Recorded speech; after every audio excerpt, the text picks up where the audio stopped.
అసలు డైమండ్ అంటే ఏంటి? ఒక రాయి లేదా ఒక ఆభరణం. కానీ నీరవ్ మోడీకి మాత్రం వజ్రం అంటే కేవలం బిజినెస్ కాదు, అదొక మాయ. Hollywood heroine Kate Winslet Oscar వేడుకల్లో వేసుకున్న నెక్లెస్ డిజైన్ చేసింది కూడా మనోడే. Priyanka Chopra brand ambassador. London, New York, Hong Kong ఇలా ప్రపంచమంతా Nirav Modi showrooms. Forbes list లో బిలియనీర్. చూడడానికి ఇంత దర్జాగా ఇంత లగ్జరీగా ఉన్న మనిషి వెనక నుంచి చేసింది మాత్రం చిల్లర దొంగతనం. తుపాకీ పట్టుకుని బ్యాంకుని దోచుకుంటే కొన్ని లక్షలు దొరుకుతాయి. కానీ ఈయన కేవలం ఒక ఎల్ఓయు అనే పేపర్ ముక్కతో బ్యాంకులో పనిచేసి ఒక చిన్న గుమస్తాతో చేతులు కలిపి పంజాబ్ నేషనల్ బ్యాంక్ పిఎన్బిని నిలువు దోపిడీ చేశాడు. అసలు ఆ పేపర్ ముక్కలో ఉన్న మ్యాజిక్ ఏంటి? బ్యాంక్ సాఫ్ట్వేర్ కళ్ళలో కారం ఎలా కొట్టాడు? ఇది ఇండియాలో biggest banking fraud. Welcome to unfiltered.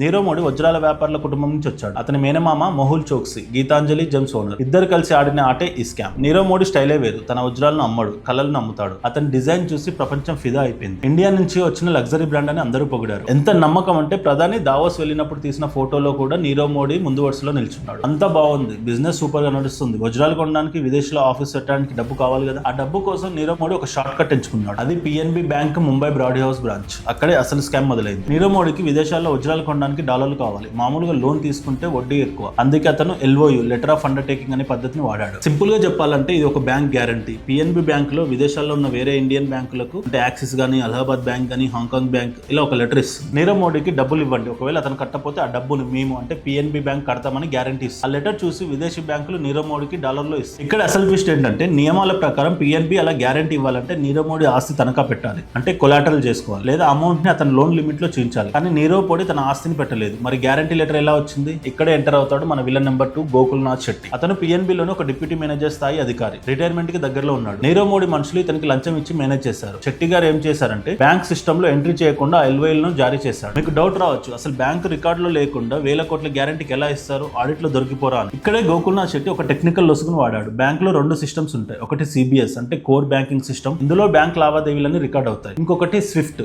Society for world wide inter bank financial telecommunication. ఇది కేవలం విదేశీ బ్యాంకులకు మెసేజ్ పంపడానికి వాడే వాట్సాప్ లాంటిది. శెట్టి ఏం చేశాడంటే స్విఫ్ట్ సిస్టమ్ లో లాగిన్ అయ్యి మేము గ్యారంటీ ఇస్తున్నాం, డబ్బులు ఇవ్వండి అని విదేశీ బ్యాంకులకు మెసేజ్ పంపాడు. కానీ ఆ విషయాన్ని సిబిఎస్ అంటే మెయిన్ బ్యాంకింగ్ సిస్టమ్ లో ఎంటర్ చేసేవాడు కాదు. దాంతో ఈ విదేశీ బ్యాంకులు డబ్బులు ఇచ్చేవి, కానీ పిఎన్బి హెడ్ ఆఫీస్ కి గానీ ఆడిటర్లకు గానీ అసలు తాము గ్యారంటీ ఇచ్చినట్టే తెలియదు. అలా 1 కాదు 2 కాదు 2011 నుంచి 17 వరకు ఏకంగా 150కి పైగా ఎల్వైలు జారీ చేశాడు. పాత లోన్ కట్టడానికి కొత్త ఎల్వైలు తీసుకున్న వాళ్ళు అప్పు మీద అప్పు, వడ్డీ మీద వడ్డీ ఇలా పెరుగుకుంటూ పోయేది. చివరికి అది 14,000 కోట్లకు చేరింది. అప్పుడు అతని పాపం పండింది. 2017లో గోకుల్నాథ్ శెట్టి రిటైర్ అయ్యాడు. అతని సీట్ లో కొత్త ఆఫీసర్ వచ్చాడు. 2018 జనవరిలో నీరవ్ మోడీ కంపెనీ వాళ్ళు మళ్ళీ వచ్చారు. సార్ పాత పద్ధతిలోనే కొత్త ఎల్ఓఈ ఇవ్వండి అని అడిగారు. ఆ కొత్త ఆఫీసర్ నిజాయితీ పరుడు. లోన్ కావాలంటే ఆస్తి కొలాటరల్ పెట్టండి, లేదా పాత రికార్డులో మీ ఆస్తుల వివరాలు లేవు, మీకు గ్యారంటీ ఎలా ఇస్తామని అడిగాడు. దానికి నీరవ్ మోడీ స్టాఫ్ సార్ ఎన్ని రోజులు ఇలాగే ఇచ్చారు కదా నోరు జారారు. అంతే, ఆఫీసర్ కి డౌట్ వచ్చి పాత ఫైల్ మొత్తం తీశాడు. స్విఫ్ట్ మెసేజ్లు చెక్ చేశాడు. అతనికి మైండ్ బ్లాక్ అయింది. రికార్డులో లేని వేల కోట్ల అప్పులు బయటపడ్డాయి. ఆ నోట ఈ నోట విని విషయం బయటికి పొక్కింది. కానీ మన వ్యవస్థ ఎంత స్లో అంటే